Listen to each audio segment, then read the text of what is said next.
G'day guys, Mac with the Outer Circle, and today we're looking at the new Chaos Space Marines and the new Eldar that are coming out in a Warhammer 40,000 battle box, supposedly.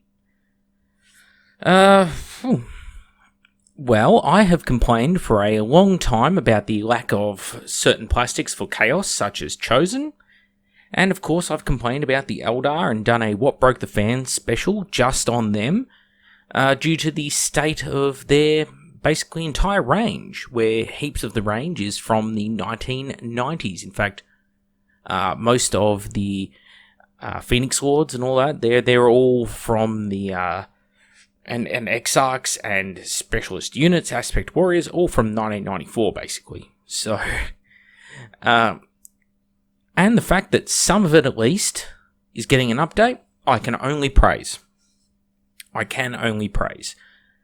So let's look here. The new Autarch. So I will never, by the way, call these Eldar or whatever their fucking copyright term is. That's stupid. Yeah, it's stupid. Anyway, it looks good. It looks like it's not a multi-pose model. Let's get that out of the way straight off the bat. This clearly is the same pose model, probably plastic, but they've given you 3 different weapon options, at least in the box, for the ranged weapon. That is an excellent choice, and it takes away one of the biggest gripes I've had, not just with the Eldar, but just multiple ranges in general from Games Workshop over the last few years, where so many, like Primaris Lieutenants, for example, are the worst example of it. But it's something that's even permeated into the Horus Heresy, which is huge on customization of characters, where they don't allow you to customize them because they force you into certain weapon options, which may be fine for, again, something like 40k, where there are less options available to your characters, but in 30k it's very annoying. Well, this is the simple solution, and it's something I've suggested many times, and therefore I'm fully in favour of it. Congratulations to them, they did a fantastic job. And the model looks good, if a little bit boring in its pose of having a big slanted tactical rock that it's standing on and just this splay leg stance. Maybe a slight bit of bend in the knees, the right knee pointing towards the direction of the blade, something like that, but it's fine, it's nitpicking. Then we move on to the new ranges, and I think they're pretty good as well. I'm not sure what the deal is with the moose-headed guy with the bow in the middle. I'm guessing it's some sort of shrine to Assyrian, perhaps. Looks like one of those mountain thingies from Warhammer Age of Sigmar, but for their not high elves range. But yeah, these look good, and I like their choice of colour scheme. Now, the choice of craft world for these is a bit strange. Siam Han is... Well, ranges are more of an Alatok thing, if my memory is correct. I think it's Yandon is the Wraith world, where they use a lot of Wraith constructs, and Biltan is... I think they're a pretty well-rounded one, and I'm going to go out and say Althway's the Farseer one. I'm not super up-to-date on Eldar lore. I used to be, but it's been a long time, and I don't remember everything, so I do apologise if I made mistakes. But yeah, so Alatok probably would have suited better, but the red-green contrast and the leather, it's a good look, and these are nice-looking miniatures.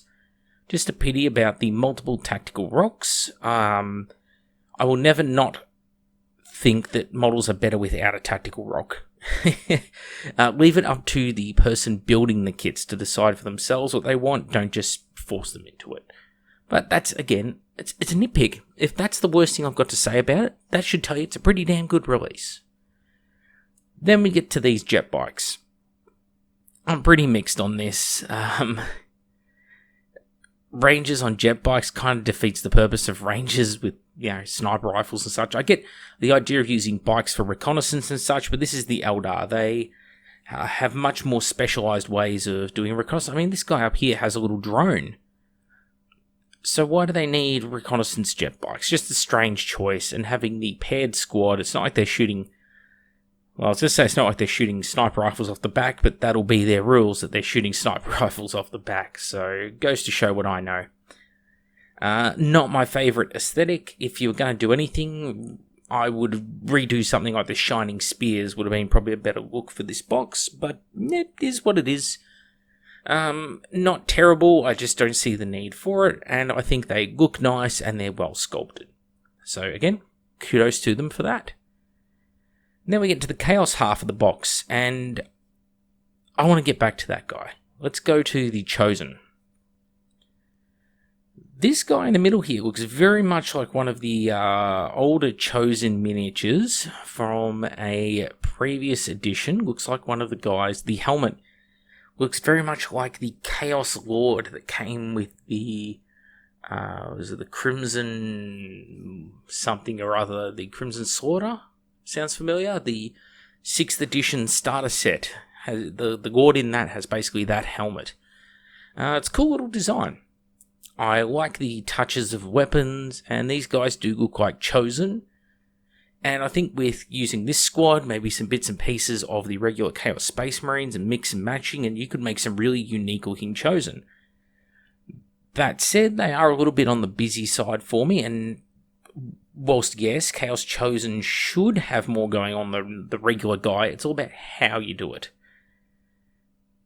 These are very busy, and they don't look too proportionally balanced to me. Like the Lightning Core guy, it looks very bizarre. It looks like it's got this tiny, tiny little torso and massive legs because of that big pelt hanging down in between, and the large Lightning Cores, it throws out all the proportions. So, not bad miniatures, just not exactly the way I would have done it. But again, if these is the worst things I can say, that should tell you they're pretty good. Then we get to the Forge Fiend. It is exactly the same Forge Fiend as they've had for years, and I don't know how well they sell for 40k, but I've never been a huge fan of the miniature, and probably a good time to go into that. I don't like miniatures that are heavy on this Chaos brass trim look. Now, for some people, they love it. Me, I've been painting Chaos Space Marines since 1994, and after 30 years, you get very over painting brass trim. The zigzagging gold trim doesn't really add anything to the model, and you can't really think of any in-universe explanation for it being there. Now, the big Chaos Star on the back of the Forge Fiend, yeah, I can see that working in-universe. That makes sense to be there. There's a big brass Star of Chaos, have it onto the back of it, but the shoulder pad having like 5 different strips of bronze, and I don't like that look, and it's something I wish they stopped doing. A little bit of bronze trim around the edges of armor plates and such, fine, not a problem, looks great. Adds some differentiation to the model, makes them stick out from the loyalists. But when overutilized, and I think the worst example of this, of course, is the Hell Turkey, the Helldrake from the Chaos Space Marines of 40k. It has so much of that stupid brass. It's almost like brass-coloured lightning streaking across the model in every direction, and I really, really don't appreciate it. But that's a personal preference, and it's always a shame to see them throw one of these old models. It's not that old, but it is 10 years old. It's a shame to see these models thrown back into a new box set when, sell us something new. That's all. And you know what, these models are going to be paywalled behind this box, at least for a certain amount of time, which is something I've remarked on in the past, that, nothing bad about selling us these boxes with these miniatures in them, but you need to release the miniatures individually soon after. You can't just force people to buy box sets. Let's hope they have the supply to meet the demand, because I'm sure quite a few people will like quite a few things in these boxes. And if they release the miniatures in a very short time frame within the month, separately to this box set, I will applaud that, and I will eat my words. Now back to this guy. Something stood out to me when I looked at it, and I couldn't quite place my finger on it, so I went for a look over at Games Workshop. This guy here, at least with his plasma pistol or grav pistol version, and this guy here is almost the exact same model. And I don't know if that's a deliberate choice, as in to echo, the Fallen from Grace Tech Marine, or if it was just recycling the base frame of the miniature and turning it chaosy, but this is the same fucking model. So this guy, metal hand holding onto the staff of his power axe, metal hand holding onto the staff of his power axe with the same diamond pattern grip. Okay, yep. He's got the little nodule hanging out above his hand off the handle. There's like a little blue light glowing emblem on it. This guy's got the red light ones on the other side. He's got the plasma pistol. He's got the grav pistol. The helmet or face. Red eyes with the skull grill. Yeah, okay. A lot of that's paint choice, but the same shaped sort of grill, the same sort of bare heads, the same foot forward in the pose, the same pistol pointed outwards. Right down to the holster is on the same side of the model as well. I don't know, but I've got the feeling at least the wireframe model might have been cut pasted across and then they modified it into a Chaos guy. I don't know, I can't know, but these two look really, really fucking similar, and it just needed to be said. So I'm curious what you think, guys. I mean, even the little spike, see the spike on the tip of this axe? How it has like that little cutout in it. You see the darker strip of paint, almost like it's got a barrel drilled into it or a fluting in the tip of it. He has the same thing on his axe. It can't be coincidental, surely. They're just so damn similar. Well, anyway.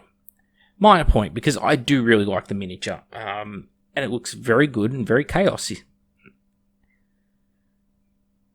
I don't really have anything bad, apart from I wish the Forge Fiend was something new, to say about this box. So, well done to them. Now, sell it at a reasonable price point, something that kids can actually afford. So maybe you can entice some children into this game instead of producing yet another box set that's, $250 or something, and kid could buy an Xbox or a PlayStation for that price, and well, they probably will over this because it's a lot of effort to get in this hobby, and that is not sustainable long term. Lastly, as you can see in the background, there's some sort of weird twin version of the Stargate. Chaos Star, but I call it the Stargate. And they've even got a picture down the bottom of the article of them riding it, apparently, and having a duel of some sort, which I don't think could even do in-game, but it looks cool for a picture. So I guess that's a new piece of terrain they must be releasing.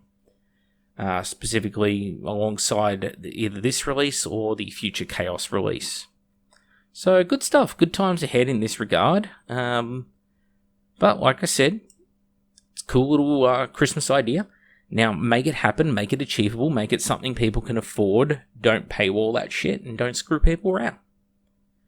Also, we're planning to do our Christmas special. We do one every year. It'll be tomorrow. And tune in for it then. It'll be late on Boxing Day, Australian time.